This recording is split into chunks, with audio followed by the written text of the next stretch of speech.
नमस्कार साथियों, मैं प्रमोद उपाध्याय बाल विद्या मंदिर सीनियर सेकेंडरी स्कूल का त्रिपुरा नागौर के ई लर्निंग पोर्टल पर आपका हार्दिक स्वागत करता हूं।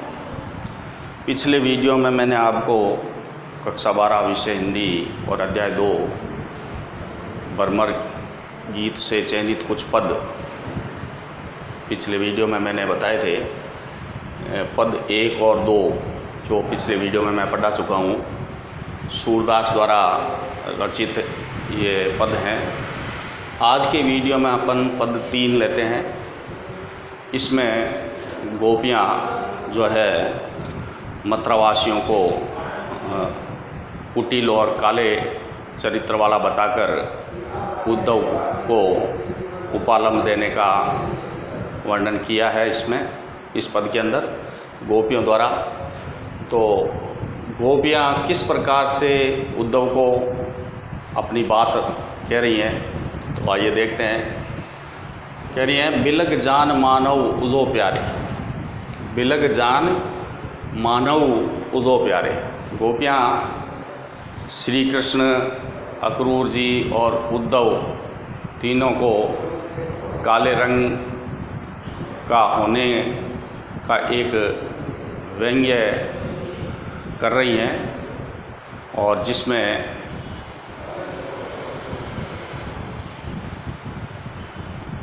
गोपियाँ उद्धव को कह रही हैं कि आप हमारी बात का बुरा मत मानना।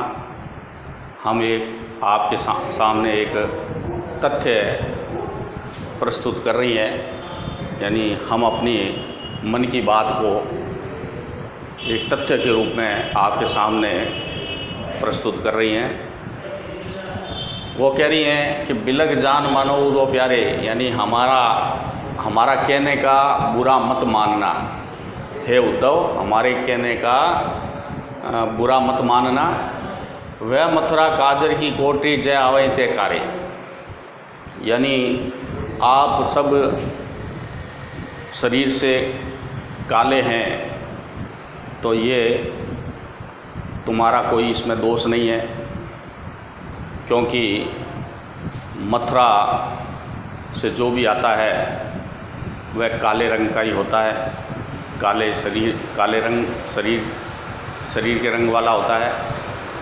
तो वही बात इस गोपियाँ इसमें बता रही हैं कि वह मथुरा काजल की कोटरी, यानी मथुरा को एक काजल की कोटरी के समान गोपियों ने बताया है कि वह मथुरा काजल की कोटरी जय आवई तय कारे, यानी उस काजल की कोठरी के समान मथुरा से जो भी आता है वह काला ही होता है। ये बात गोपियाँ एक व्यंग्य के रूप में उद्धव को कह रही हैं कि जो भी काजल की कोठरी के समान मथुरा से जो भी आता है वह काला ही होता है। आगे की पंक्ति में क्या कह रही हैं कि तुम कारे फलक सुत कारे कारे मधुप बंवारे।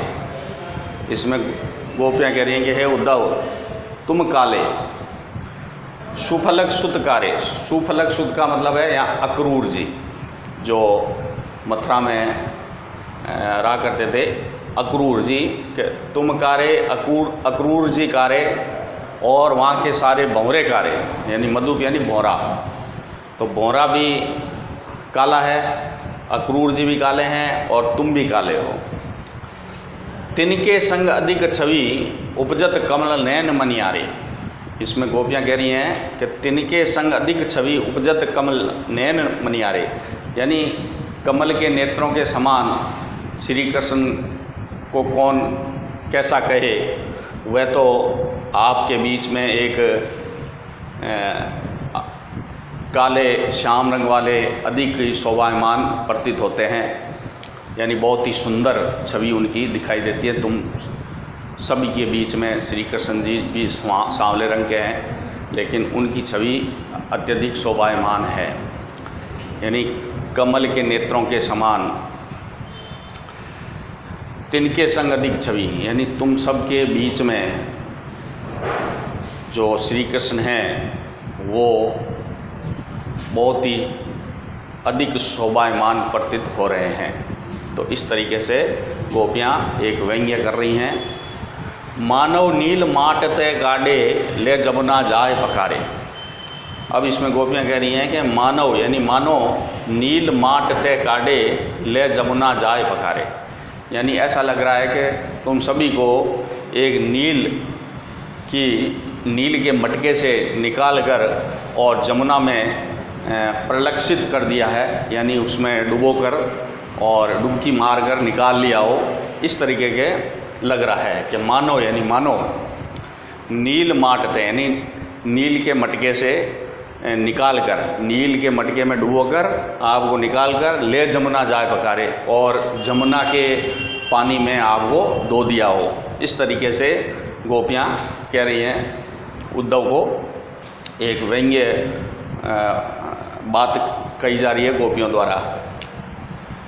अगला है तागुन श्याम भय कालिंदी, तागुन श्याम भय कालिंदी सूर्य श्याम गुण न्यारे, यानी इसके कारण गुण श्याम यानी जो आग श्याम रंग का जो गुण है उसके कारण जो कालिंदी है यानी यमुना का जो पानी है वो भी काला पड़ गया है, यानी वो भी काली हो गई है। सूर्य श्याम गुण न्यारे, और श्री कृष्ण जो हैं उनके तो गुण ही इतने अत्यधिक हैं जिसके कारण उनको मतलब वो अत्यधिक सबको अच्छे लगते हैं।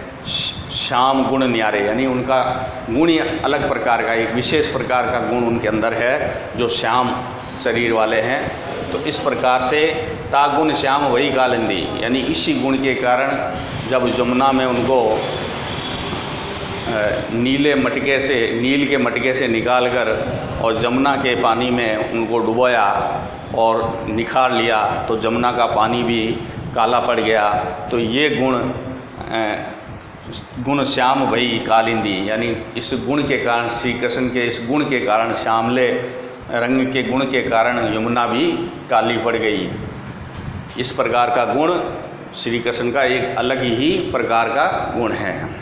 तो इस प्रकार से ये गोपियों ने इसमें एक उद्धव को, जो श्री कृष्ण के संदेशवाहक हैं, जो गोपियों के पास आए थे और कुछ निर्गुण उपासना का संदेश लेकर आए थे कि गोपियाँ निर्गुण उपासना की साधना में लीन हो जाए, लेकिन उनकी बात को गोपियाँ नहीं मानती हैं और वह सगुण साधना को ही श्रेष्ठ मानती हैं।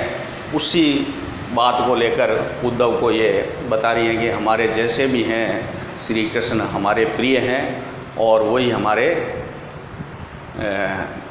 भगवान हैं, ईश्वर हैं। तो इस तरीके से उद्धव को ये गोपियाँ हैं जो एक व्यंग्य कस रही हैं। अब इसमें जो कठिन शब्द हैं उनके बारे में मैं बता देता हूँ। बिलग यानी गलत मत समझना या बुरा मत मानना। मानव यानी मानना। ऊदो प्यारे, ऊदो जो श्री कृष्ण के जो मित्र या संदेशवाहक हैं उनको कहा है मथुरा काजल की कोठली के समान। काजल जो होता है वो काला होता है, तो काजल की कोठली के समान। आवई तय कारे, आवई तय यानी जो भी मथुरा से आता है वो काला ही होता है। काले, कारे यानी काले। सुफलक सूत यानी अक्रूर जी, अक्रूर। मधुप यानी जो शहद का भौरा होता है, भौरा। और दिन के संग अधिक छवि उपजत, कमल नैन, कमल के समान नेत्र, कमल के समान नेत्र वाले श्री कृष्ण। अत्यधिक शोभायमान, छवि यानी शोभायमान। नीलमाट, नीले मटके, नील के मटके यानी जिस मटकी में नील भरा हुआ हो उसमें से आप सभी को निकाला गया हो। काढ़े यानी निकालना।